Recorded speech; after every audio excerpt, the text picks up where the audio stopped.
Hello and welcome back to Whiskey Wars. Tonight we'll be reviewing another wheated whiskey, and that is Woodford Reserve's Kentucky Straight Wheat Whiskey. So let's get into it.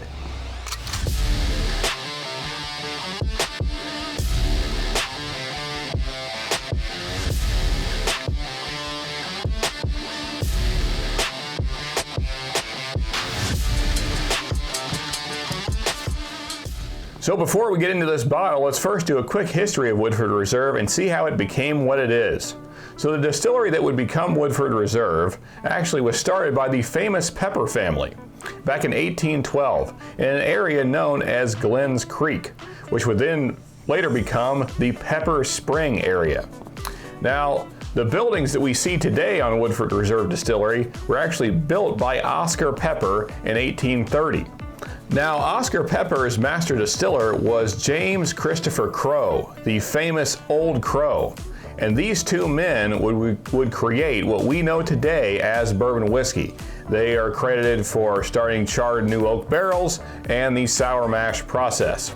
Now, of course, that is highly debated in the whiskey world, but a lot of historians give them credit.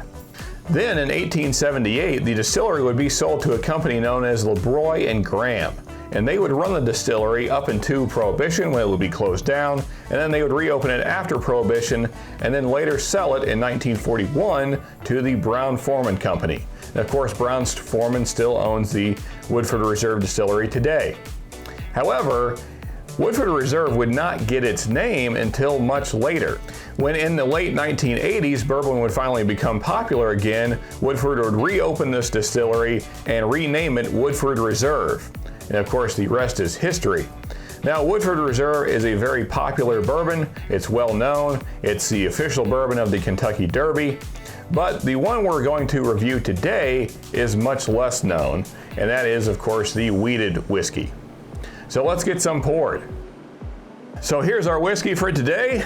Let's get some in the glass.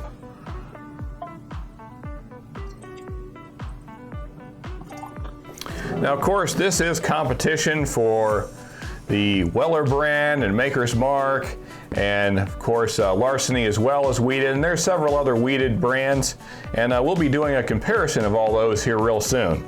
But for now, let's see what this one smells and tastes like. All right, so right away, you know this is a wheated bourbon. You're getting just like a nice sweet bread note, and cherry, maybe some pepper in there, and lots of brown sugar, caramel, and the cherry is really, really strong in this, and it's a very nice cherry. And then there's definitely some oak. You know, Woodford is known for their strong oaky notes, and it's like a nice charred toasted oak smell in there. And then you're just getting maybe some hints of like hay, and maybe a lemon note in there, and as well just hints of vanilla maybe. All in all, a very nice nose. Let's give it our first sip. Okay, so just as the nose kind of told us, we're getting really dominant cherry and oak notes, nice char in there as well, and you're definitely getting kind of that sweet bready note in there. A very nice first sip. Now that was my first sip of the day, so I got a lot of alcohol punch on that one. Let's give it a second sip here and see what else we can get. So on that sip, I got some milk chocolate notes in there, almost like a brownie maybe, and still getting that rich cherry note, and then also maybe some cinnamon. So maybe if you could picture, if you made brownies like in a wood fire oven, and you added cherries in there, and maybe a little cinnamon on top, and then maybe there was some whipping cream that you added on top of that after it came out of the oven. That's kind of what you're getting for flavor profiles in this. A very, very nice sip. Let's go in for one more here. All right, so still a very nice palate on that third sip, but really kind of focused on the finish on that last sip there. And there is one thing I will say that kind of takes away from this a little bit, and that is the finish. To me, the finish is you get a lot of char, and there's quite a bit of alcohol there that's coming through. And then there's kind of this sour kind of hay note in there that I kind of mentioned earlier that I don't really care for a whole lot. It's okay, but I'd like to see that cherry and kind of chocolatey note kind of finish through to the back. But All in all, not too bad. You know, this bottle is reasonably priced. I think it's somewhere around the $30 to $40 mark. I will display the actual price here in a second.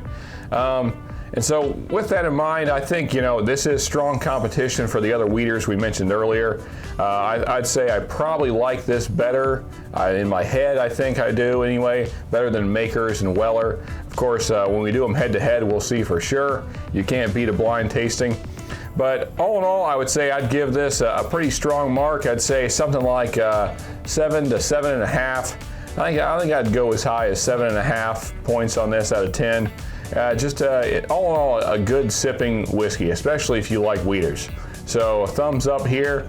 And speaking of thumbs up, folks, if you like this video, be sure to hit that like button down there. Helps us out here. And also, if you really are liking what you're seeing, then of course subscribe for more content just like this.